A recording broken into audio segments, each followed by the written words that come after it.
Queen's built the new library for two reasons. Primarily for our students, to give our students more working spaces, better quality working spaces. And secondly, to look after our rare books and manuscripts and the college archive. We have the most interesting college collection in Oxford. The fundamental thing that we wanted to do was to make absolutely clear that academic study, scholarly study, was the raison d'etre of the college. We wanted to build somewhere where all parts of the academic community could come together into one space right in the centre of the college. And that's what we've been able to do.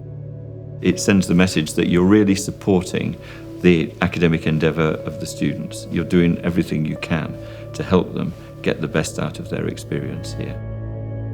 We had a very, very professional, experienced design team. And there were times when there was significant problems that came at us that we weren't expecting, but it was just really reassuring to have such a professional team on hand to help us negotiate through any difficult times. I think we approach projects in a totally bespoke way. Part of our approach, the reason people come to us, is to resolve these complex kind of problems.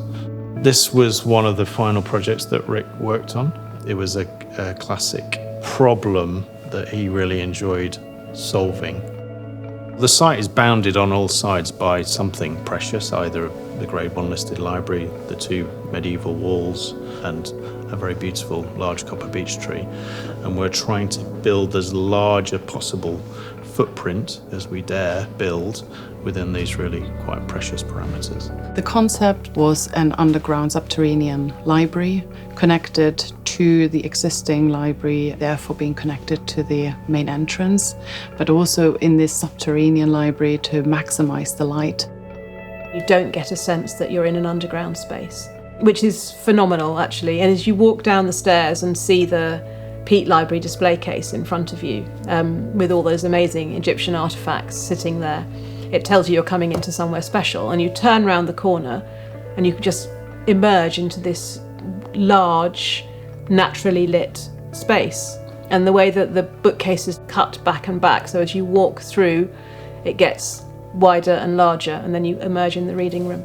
We were trying to achieve a new building that didn't feel like it was underground, that was light-filled, spacious, flexible. We didn't want to provide a building that the college couldn't adapt. We wanted to be quite efficient because the site is so precious. So we wanted to line every surface, every wall with bookshelves and extra storage. We wanted to put the readers in the most light-filled space and the staff. We wanted them to enjoy the light and the views.